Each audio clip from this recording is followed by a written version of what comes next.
She wasn't supposed to hear it, not like that, not in a quiet stairwell where every word echoes a little too clearly. And if the elevator had stopped on the right floor, if she had not hesitated for just a second, her life would have continued the way she believed it was meant to, safe, planned, and slowly falling apart without her even realizing it. But that night, one small mistake led her to a truth that would break her and rebuild her at the same time, because as Eva pushed open the heavy door to the stairwell, she thought only about getting home, about the long day behind her, about the wedding plans that still needed attention, about the man she trusted more than anyone else, the man she believed loved her. And yet, as she stepped onto the first landing, she heard his voice, calm, confident, familiar, and something in the way he spoke made her stop, not out of curiosity, but out of a feeling she could not explain, a quiet discomfort that settled deep inside her chest, and she stayed still, her hand resting lightly on the cold railing,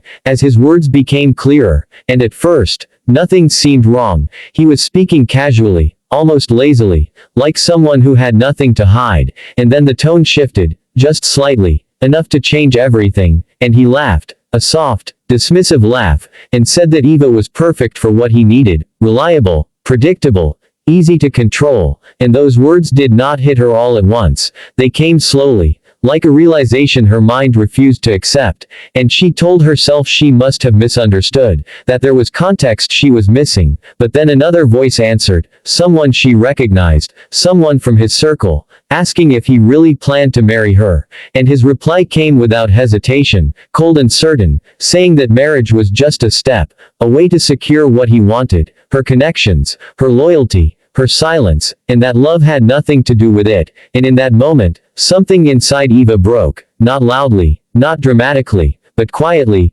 deeply, like a crack that spreads through glass before it shatters, and she felt the air around her grow heavier, harder to breathe, as if the space itself was closing in, and she did not move. She could not, because moving would make it real, and hearing more would destroy what little hope she still held. But she stayed, because part of her needed to know how far the truth went, how much of her life had been a lie. And his words continued, careless and unguarded, revealing plans she was never meant to hear, plans that showed how he saw her not as a partner, not as someone he respected, but as a tool, something to use and eventually discard. And when the voices finally faded, when the door on the lower floor closed and silence returned, Eva was left standing alone, the world she trusted no longer existing, and the sadness came first, heavy and overwhelming, not just from what she heard, but from everything it erased, the memories, the promises, the future she had imagined, and it hurt in a way she could not explain, because it was not just betrayal, it was the loss of something she thought was real, something she had built her heart around, and slowly, that sadness turned into helplessness, a quiet, suffocating feeling that left her unsure of what to do next, because the man she was supposed to trust was powerful, respected, admired by everyone around them, someone no one questioned, someone whose influence reached into every part of her life,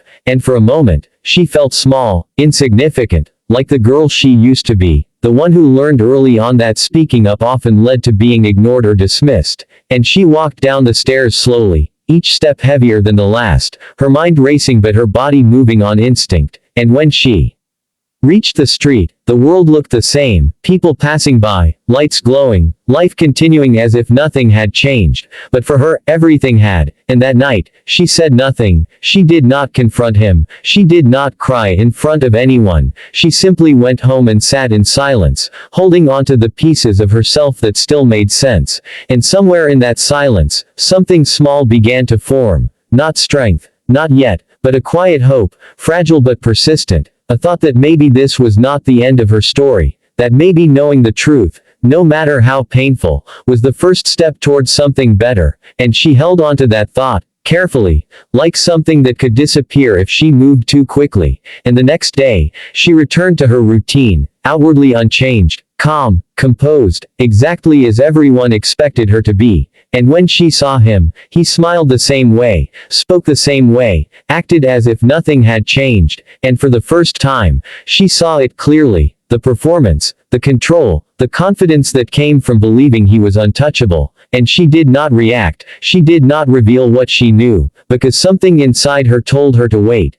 to understand, to be patient, and so she listened more, watched more, paying attention to details she once ignored, and slowly, the truth expanded, showing her not just his intentions, but the network of influence around him, the way he manipulated situations, the way others followed his lead without question, and it was overwhelming at times, but she did not stop, because now she had something she never had before, clarity, and with clarity came a different kind of strength, quiet and steady. And days turned into weeks, and during that time, she began to change in ways no one noticed. She became more observant, more deliberate, more in control of her own actions, and while he believed he was still guiding everything, she was quietly stepping out of his reach, building something of her own, something he could not see, and the patience she showed was not passive, it was purposeful, each decision carefully made, each step leading her closer to a moment she could not yet define, but deeply believed would come, and then it did, not in a dramatic way,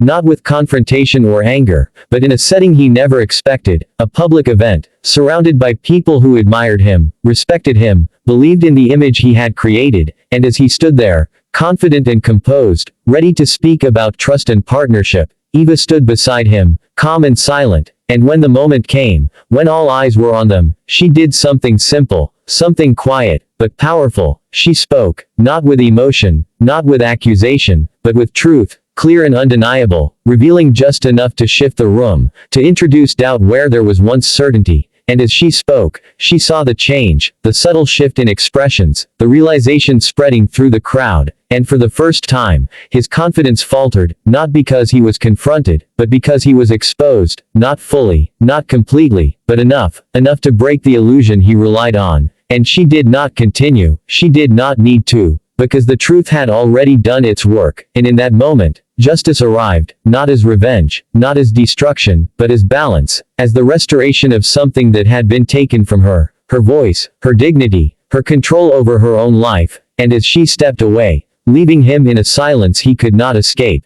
she felt something she had not felt in a long time, not relief, not happiness, but peace, a quiet, steady peace that came from knowing she had faced the truth and chosen herself, and as she walked out into the night, the same stairs, the same building, the same world.